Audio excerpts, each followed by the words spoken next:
The first thing I saw was her phone on the patio table, face up, buzzing nonstop. Not her hand, not in her purse, just lying there lit up with a dozen messages popping up from a name I didn't recognize, Cole with a lightning emoji.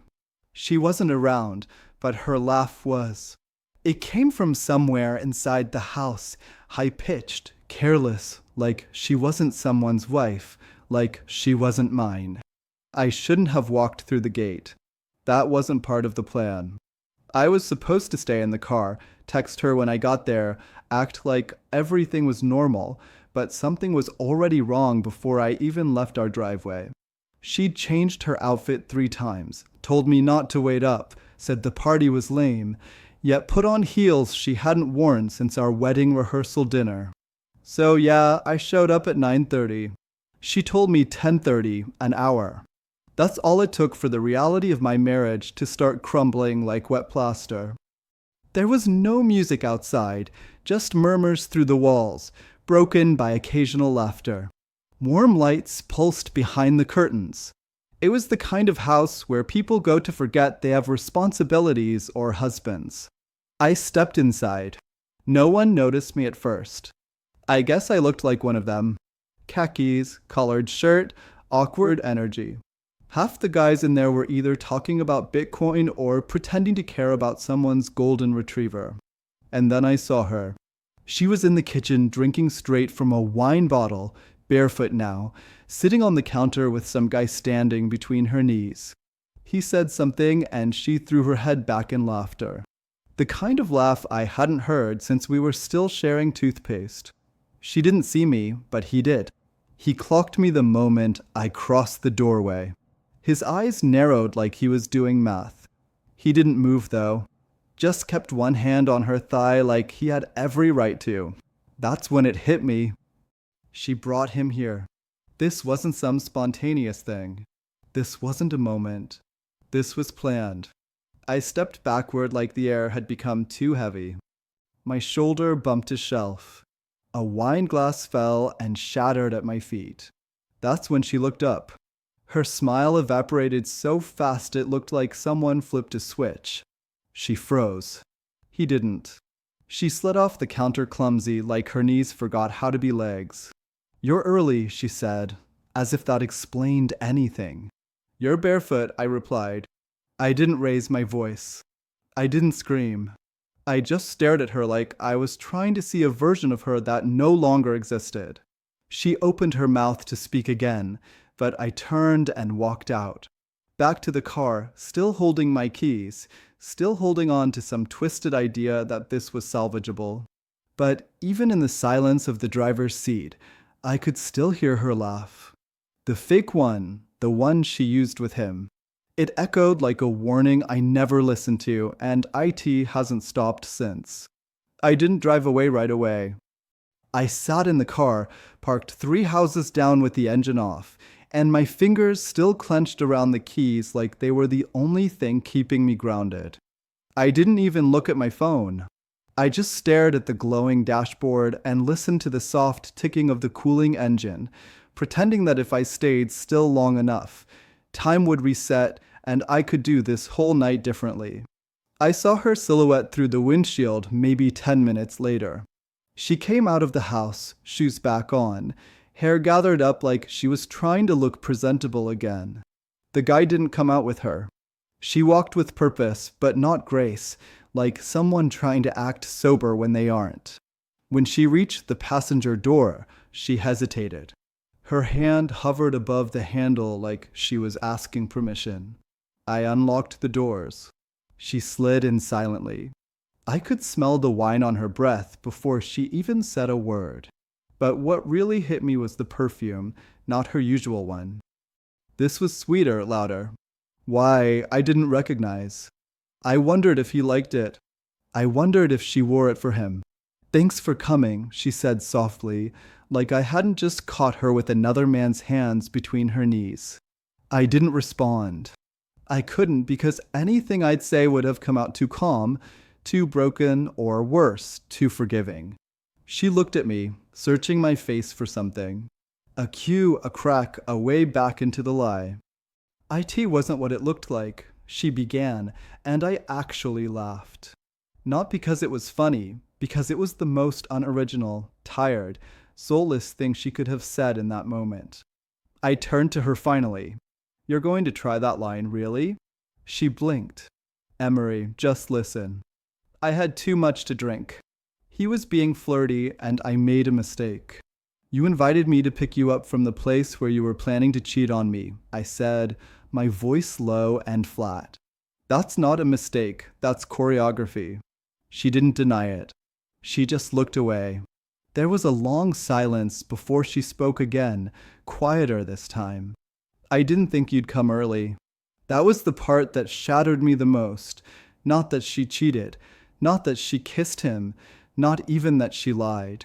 It was that she only cared because she got caught. She wasn't sorry, she was sloppy. I started the engine. We drove in silence. She kept her arms folded, her body turned away from me like I was the one who invaded her privacy. When we pulled into our driveway, she didn't move to get out. Instead, she turned to me, eyes glossy. Can we talk about this inside? No, I said. Her expression hardened. So that's IT, you're not even going to try to hear me out. I turned off the ignition and faced her completely. I showed up an hour early and found you kissing a man you clearly knew well enough to sit on a kitchen counter with your legs around him. You didn't pull away. You didn't push him off. You looked happy. And now you're trying to spin this into something less ugly, so you can go back to pretending this marriage is fine. Emery, I've been lonely too, she blurted out. That stung more than I expected, maybe because part of me believed it, maybe because I knew I'd let my guard down for too long, said yes too much, lost my spine somewhere in the comfort of routine. But loneliness doesn't excuse betrayal. Not like that. Not in my house. Not with that smile I saw her give him. Then why didn't you tell me? I asked. She didn't answer. I got out of the car and walked around to open her door. She sat there for a few seconds before stepping out like she was doing me a favor. Inside the house, IT felt too quiet, too sterile, like all the warmth had been vacuumed out. She went straight to the bathroom, probably to cry or fix her makeup.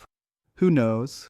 I stood in the hallway staring at the framed photo of US from last fall. It was from a wedding we attended in Vermont. She had her arm around me and I looked proud. I wonder if that guy had seen this photo. If he'd walked through our home when I wasn't around. If he'd touched things that still had my name written all over them. Later that night, she came into the bedroom with her eyes red and voice small. I'm sorry, she whispered like a kid caught stealing. I really am. But all I could think about was her text from earlier. Can you come 11 instead? It's still going strong here, LOL. Still going strong. That line kept looping in my head like a broken record. And for the first time since I met her, I slept on the couch, not out of anger, but because I couldn't bear to be next to someone who made room in her life for a man with his hand on her thigh while her husband waited in the car thinking he was being thoughtful. Morning felt wrong, the kind of wrong that clings to your skin even after you shower, even after the coffee starts brewing. The house was still, but not peaceful. Lorna moved through the kitchen like a guest trying not to disturb the owner, barefoot, hair still damp, her robe tied too tight, like she was trying to hold herself together with knots. She didn't say good morning. Neither did I. Instead, she slid a mug toward me with her head down as if caffeine could erase the night before. The only sound in the kitchen was the hum of the fridge and the spoon clinking against the ceramic as I stirred out of habit, not because I wanted the sugar. I didn't even take a sip. I called in sick, she said eventually, barely louder than a whisper. I didn't think I could go in today. I nodded once, not because I agreed, but because I didn't care. She stood there waiting, but I didn't ask her to sit. She didn't apologize again. She didn't explain. She just waited like I was supposed to fix the script so she could step back into the role of wife again. After a few more minutes of silence, I finally asked how long. She didn't pretend not to know what I meant. She didn't ask me to clarify. Since September, she said. That was 3 months. 3 months of secrets. 3 months of hand-picked lies, choreographed nights, calculated texts, and moments where she chose someone else and still came home to me, kissed me, thanked me, asked me to pick up paper towels on the way back from work. I didn't ask who he was. I didn't need to. I already knew what mattered. That he wasn't a mistake. He was a routine. And I was what Emery, the errand boy, I muttered, not entirely intending to say it aloud. The Uber driver you kiss on the cheek while your real night ends with someone else's hands under your dress. Don't. She snapped too fast, too raw. Why not? It's all true, isn't it? Her voice cracked when she spoke next. I didn't mean for it to get that far. It was supposed to be harmless. You don't end up on a kitchen counter with your legs around someone in a moment of harmless, I said. She covered her face. I thought she might cry again, but nothing came. Maybe even the guilt had burned out overnight. I don't know why I did it, she whispered through her fingers. That's what broke me. Because I knew why. Because I'd seen it before. Not in her, but in other people, my parents, my sister's marriage. The difference between love and comfort is razor thin when you don't talk about the things that ache in silence. I'd stopped asking Lorna questions months ago because I thought space was respectful. Turns out space just made it easier for someone else to step in. But she didn't trip into an affair. She invited it. She wore new perfume, changed her passwords, laughed louder at jokes that weren't mine, smiled at texts she quickly turned face down on the table. And all the while, I thought we were just in a rut. I left the kitchen and went to the bedroom. I didn't say where I was going. I just needed space without the silence of her presence choking it. I grabbed my laptop and started opening bank statements. If this was the end, I needed to see what else had been hidden. And that's when the real gut punch landed. One account, the joint savings we were building for a trip to Seattle, was $4,800 lighter than it should have been. For transfers, all labeled event support, spread across 3 weeks. I scrolled back. Lorna had been careful not to take big chunks, just enough to go unnoticed, just enough to cover what? Dinners, hotels, gifts. I stared at the numbers, cold and mechanical on the screen, while my heart tried to catch up to the betrayal. When I heard her footsteps approach the doorway, I didn't look up. I kept the screen open, let her see it herself. What is this? I asked quietly. She didn't answer right away. Then he was between jobs. It came out so casual, like she was explaining a service fee. My head snapped toward her. You used our savings to fund your affair. She looked away, and I saw it, that flicker of shame, not because she spent it, but because she got caught twice now, first in the moment, now in the trail. I stood slowly, not because I was trying to intimidate her, but because my body physically couldn't hold still. This was for our anniversary trip, I said, the one you said we should delay because you were too busy. She folded her arms, defensive now. You think this is all just black and white. You think I planned this because I hate you. I've been exhausted, Emery. You don't see how absent you've been. The words hit like a slap, not because they weren't partially true, but because she used my loyalty as a weapon, turned my efforts, my predictability, my quiet love into an excuse for betrayal. I was absent, I echoed, because I didn't micromanage you, because I let you have your space. That's not absence, Lorna, that's trust. She walked out and I let her because if I kept going, I was afraid I'd say something I couldn't take back or worse, forgive something I never should. I spent the rest of that day not crying, not yelling, just staring at our wedding photo on the wall. She was in white, I was in navy, and behind our smiling faces was a quote we'd asked the photographer to add, "Love always finds its way back." I took the frame down, turned it over, and put it face down in the closet. Some things don't deserve to hang on the wall anymore. I didn't say a word to her the next morning, not because I was being dramatic, not to punish her. I just didn't have anything left. You can't pour from an empty cup, and mine had been drained dry, flipped upside down, and cracked down the middle. She slept in the bedroom. I stayed on the couch. I heard her cry once, sometime around 3 a.m. IT wasn't the kind of sobbing you hear in movies, no gasping, no broken apologies whispered into a pillow, just a dull, pitiful sound like she was mourning something that had already been dead for a while. By noon, she was gone. She didn't leave a note, no text, no call, just took her keys, her phone, her guilt, and walked out.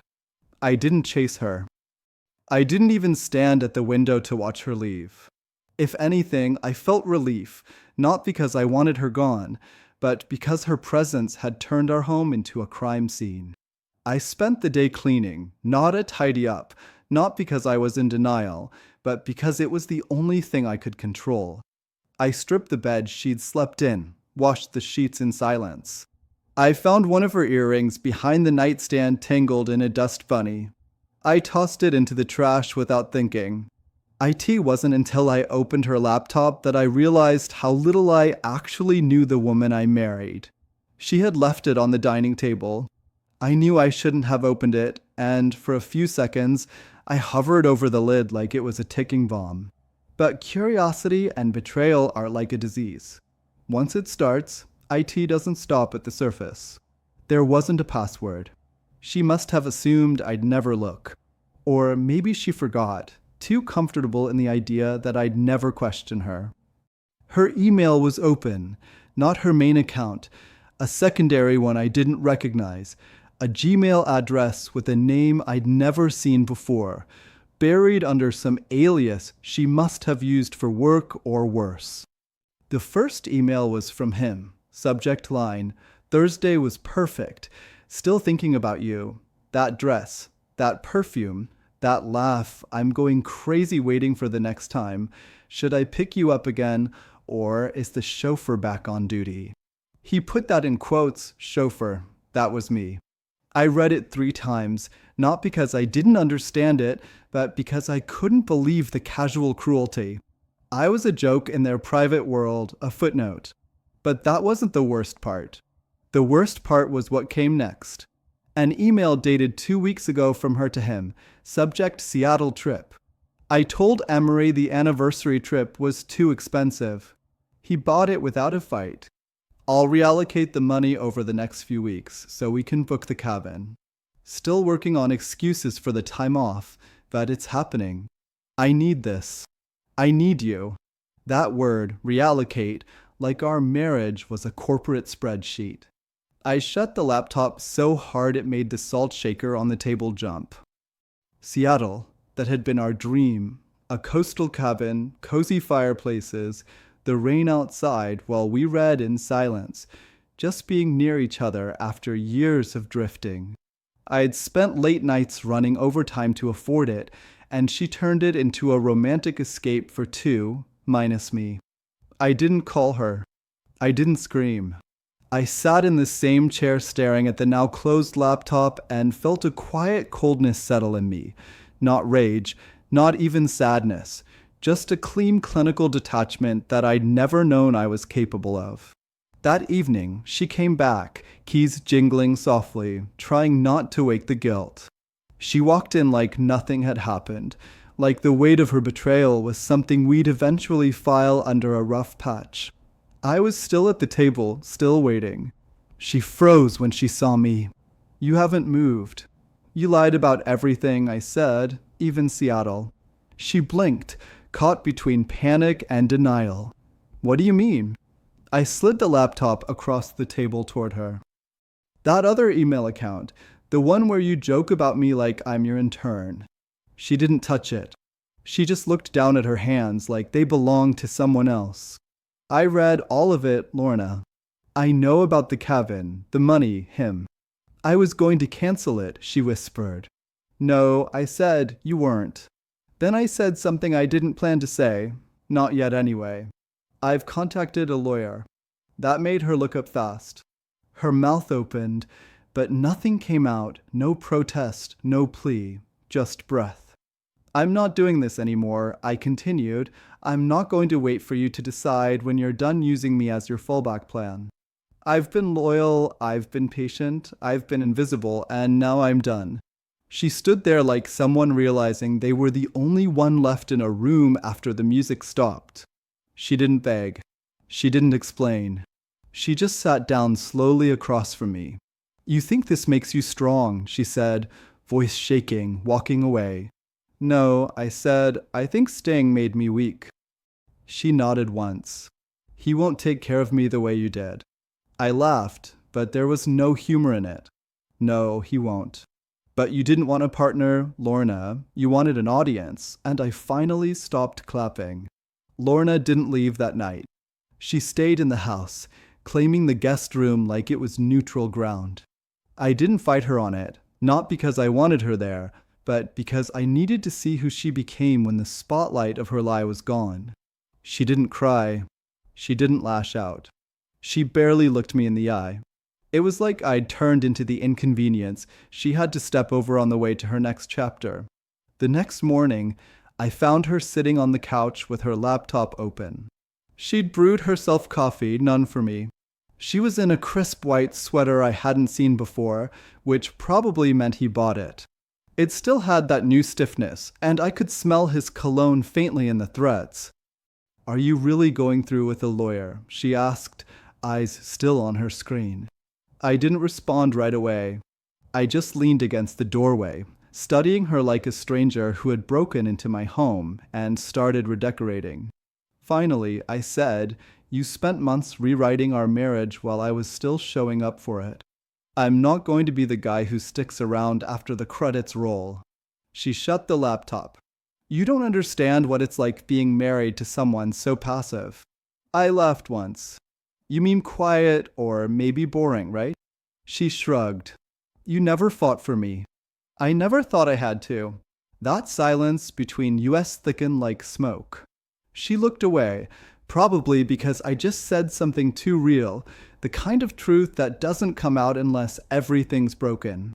I walked away before she could say anything else. My phone buzzed as I reached the hallway, a text from a number I didn't have saved. Emery, I know you don't know me, but I think we need to talk about Lorna. I froze for a moment. I thought it was him. Maybe the guy she was with had some sick urge to taunt me, rub it in. But the name that followed the next message left me staring at the screen, stunned. My name is Eliza. I'm his ex-wife. I stepped outside and called her immediately. The phone rang once before she answered. Emery, she asked. Her voice was tired but kind, the kind of tone that belongs to someone who knows what betrayal sounds like. Yes, I said. I got your message. I didn't want to get involved, but Lorna doesn't know when to stop, and neither does he. I sat on the porch steps, suddenly leaded. You're talking about the guy she's been seeing. Yes, she replied. His name is Cameron.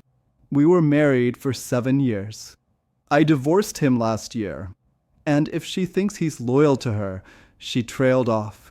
I waited. What happened? He has a pattern, she said. He targets women who are already in relationships.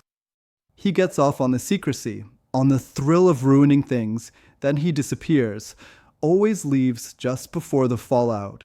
I wanted to warn you when I found out he was seeing someone married, but I didn't know it was Lorna until recently, and then I saw your name in the contacts. She was stupid enough to sync with a shared calendar. She sighed. I know it's weird, me calling, but trust me, he'll be gone soon.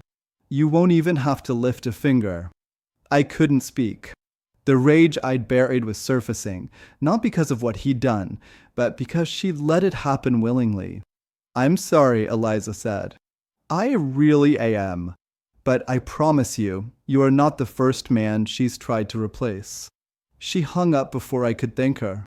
I stayed outside for another hour, my thoughts racing, my stomach turning, and then something in me clicked, not out of anger, out of clarity. When I went back inside, Lorna was in the kitchen again making eggs like nothing happened. I sat across from her. You ever asked Cameron if he was married before? I asked. She stopped cracking the second egg. Her shoulders tensed. What? His ex-wife says hello, nice woman. She says you're not exactly the first. Her face paled. I watched the calculation in her eyes, that desperate mental math. She hadn't known, and worse, she didn't care until now. You went digging through my life, she snapped. No, I said. He left the shovel in your purse. She stepped back from the counter like she'd been slapped. So what? You think this makes you better than me now? No, I said again. IT just makes me sure I don't want to be anything like you. The front door bell rang. I stood and went to answer it. It was a courier. He handed me an envelope. I signed for it, opened it without thinking. Inside, a printed contract from the law office. I'd emailed draft divorce papers. She walked into the hall, her eyes narrowing as I read the first few lines. You already started it yesterday, I said. She blinked. You didn't even ask me. You gave up the right to be asked when you made me the punchline in your secret inbox. She stood frozen, jaw twitching, trying to summon tears that wouldn't come. The performance had ended. The audience was gone. She was just Lorna now, not the confident party girl, not the seductive risk-taker, just a woman who bet on a liar and lost everything. I want half, she whispered finally. That's when I smiled for the first time in days. You'll get what's fair, I said, but I wouldn't count on his help. Word is, he's already packed his bags. She looked at me like I'd stabbed her with truth. And in that moment, I felt something shift. Not satisfaction, not revenge, freedom. Lorna didn't speak to me for the next 2 days. The only sounds in the house were the clink of her fork on her plate and the occasional slam of a door when she thought I was nearby. But I wasn't hiding anymore. I didn't move quietly. I didn't tiptoe around her moods or pretend we were still in some kind of limbo that might heal. I'd given her all the chances in the world to tell the truth, to come clean, to own what she did, and she spat on every one of them. But I hadn't told her everything either. After Eliza's call, I hadn't just let it end there.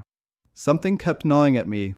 Something about Cameron, not just that he was a serial affair artist or emotionally manipulative. No, IT was the way she spoke about him, the way Lorna trusted him so easily, like she'd fallen under some spell. So I started digging. I didn't do anything illegal, just the kind of digging that anyone with basic curiosity and a little pain in their chest could manage. I started with public records. I found out Eliza had filed a restraining order against Cameron 6 months before the divorce, emotional coercion, financial manipulation, 2 documented cases of workplace harassment, both closed quickly with quiet settlements, and 1 former employer who had fired him for undisclosed reasons, which, based on a Reddit thread buried in a local news forum, may have involved a much younger intern. And then I found something else. 2 days before Lorna's party, Cameron had filed a rental application, not in our city, not even our state, a 1-bedroom loft in Denver, lease date the following Monday. He was already gone. When I saw the date, I laughed, one of those bitter, joyless laughs that scraped the back of your throat. Lorna had no idea. She betrayed everything we built for a man who never intended to stay. She'd rewritten the ending of our marriage for someone who'd already packed for the next chapter, and she was still under the illusion that she held the cards. I waited until Sunday night to tell her. I waited until she was sitting on the couch with her phone in her lap, staring at the screen like she was hoping it would explain everything for her. She looked up when I walked in, no fight in her, just a tired woman in yesterday's makeup and a robe she'd forgotten how to tie properly. You're waiting for him to text, aren't you? I asked. She didn't respond. She didn't have to. I tossed the printed lease onto the coffee table. She flinched when it landed. When she leaned forward to read it, I watched the blood drain from her face like a faucet had opened inside her chest. You knew, she whispered. For 2 days now, you didn't say anything. You didn't ask. Her eyes locked with mine, wide and glassy. He said he was just taking time. He told me he needed space to figure things out. And you believe that? Her lip trembled. I thought maybe you thought he'd rescue you from the mess you made. And now you're stuck with the ashes and the one person you thought you'd never need again. Emery, stop. No, I said, my voice level. You don't get to Emery stop me anymore. You don't get to shut me down like that. You asked me to pick you up from a party, and when I got there early, I caught you making out with the guy who was halfway out of your life before you even texted me. That's who you chose over me.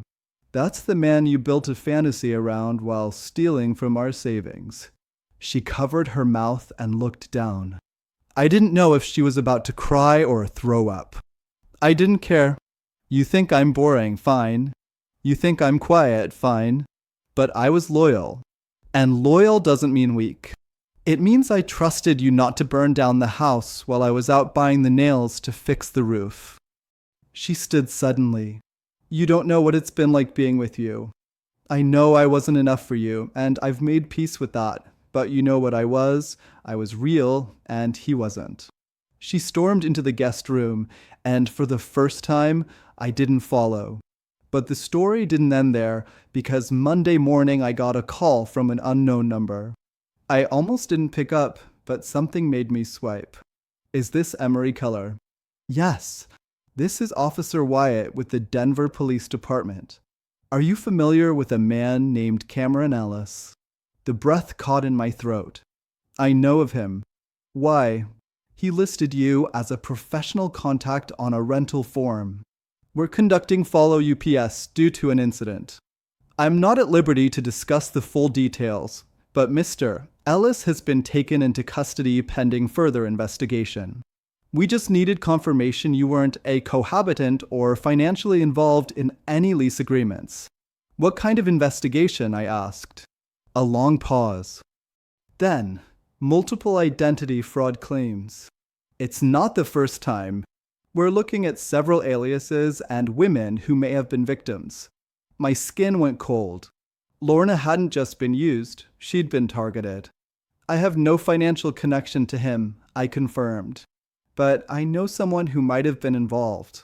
Would you be willing to pass along our contact information? Yes, absolutely. After the call, I sat there in silence, piecing it together. All this time, I thought she'd broken my heart for another man. Turns out she'd broken it for a lie in a well-tailored jacket. I walked to the guest room door and knocked once. When she opened it, her eyes were red and puffy, her phone in hand, still no message. He's not going to call, I said, because he's in jail.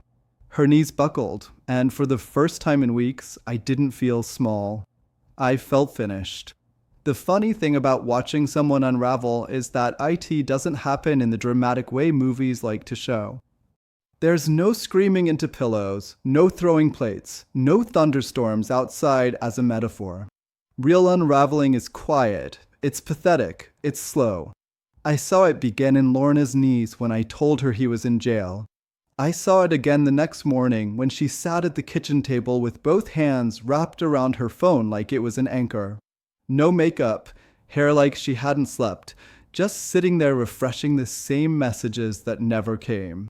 And that's when the emails started, not from him, not from Eliza, from the others. I made a decision that night after the call from the police.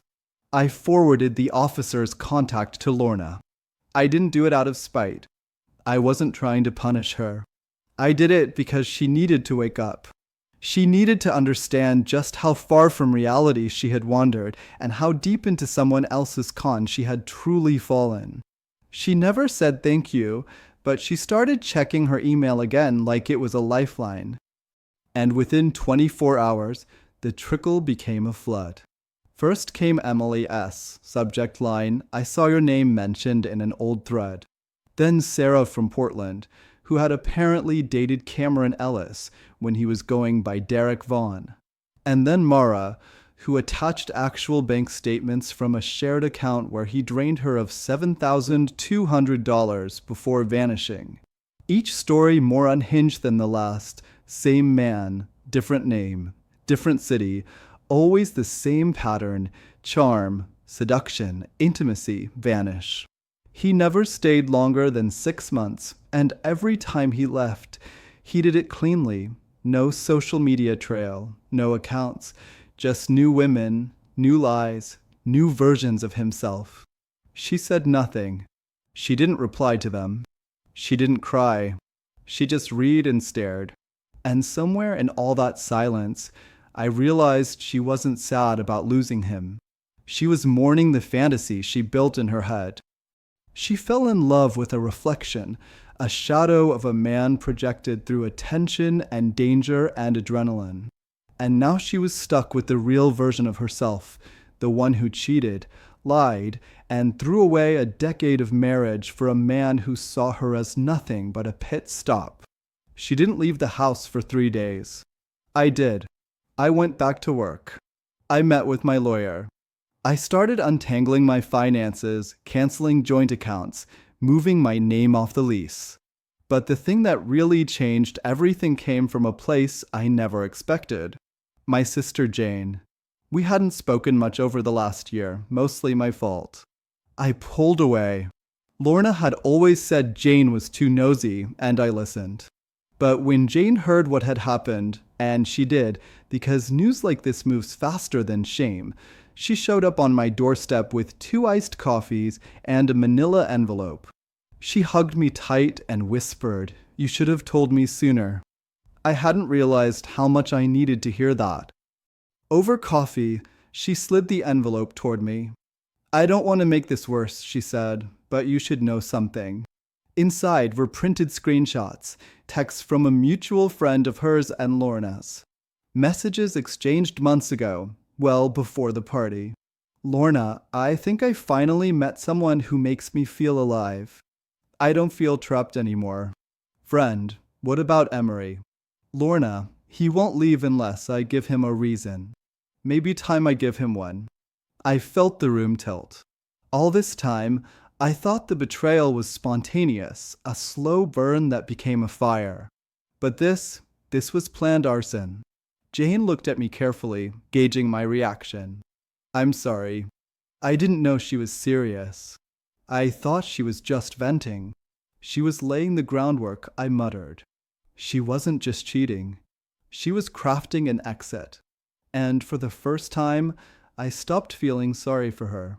That night, I told her to leave.